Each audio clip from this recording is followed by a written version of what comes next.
Il est 20h ce dimanche. L'opération Épervier, initiée pour traquer les jeunes délinquants, a commencé. Nous sommes au quartier Sissoko, non loin de la gare d'Issia, réputée pour être le nid des bandits de grands chemins de la ville de Daloa. Un contingent composé des éléments de la police et de la gendarmerie nationale. Une opération d'envergure qui a permis d'épingler une dizaine de suspects. Affaire de fumoir, là, les gars ont commencé encore. Depuis 2 à 3 jours, les gars ont commencé à agresser les gens. Donc, il faut qu'on aille les chasser, quitter là-bas. Le lendemain, tôt le matin, le chef du district de police de Daloa réunit ses hommes pour achever l'opération débutée la veille. Ce matin, vous allez encore redoubler d'ardeur pour que le travail se fasse avec professionnalisme, avec efficacité. Repos, à la dissolution du CARA 1 pour le début des opérations. Le cap est donc mis sur la place publique de la grande mosquée. Quelques occupants des baraques illicites sont contraints de quitter les lieux.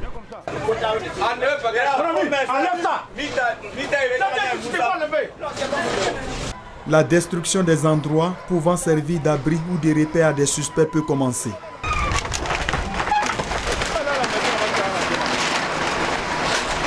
Une opération qui a rencontré l'adhésion des populations, excédée par les agressions des jeunes en conflit avec la loi. Vraiment, les enfants venaient se gâter ici, ça il faut le dire. Chauffeurs comme quoi. Donc avec cette opération, vraiment, je remercie les forces de l'ordre. Comment tu peux comprendre centre-ville, à partir de 20h, et même dans la journée, tu ne peux pas passer, on t'agresse. Et des enfants qui sont nés devant nous. Aux environs de 11h, la police est informée de l'existence d'un fumoir au quartier suisse derrière un grand bas-fond sur la route de Mans. Avertis de l'arrivée des forces de l'ordre ont pris la fuite. S'ensuit une course-poursuite.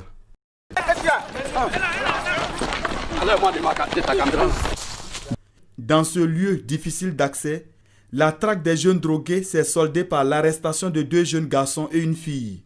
Le grand fumoir a été incendié et la palmeraie ravagée par la machine de la mairie.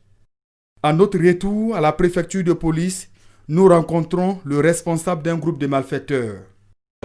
Le jeune homme a été sévèrement blessé lors des affrontements des différents gangs. Kone Tokpa, quant à lui, a eu plus de chance.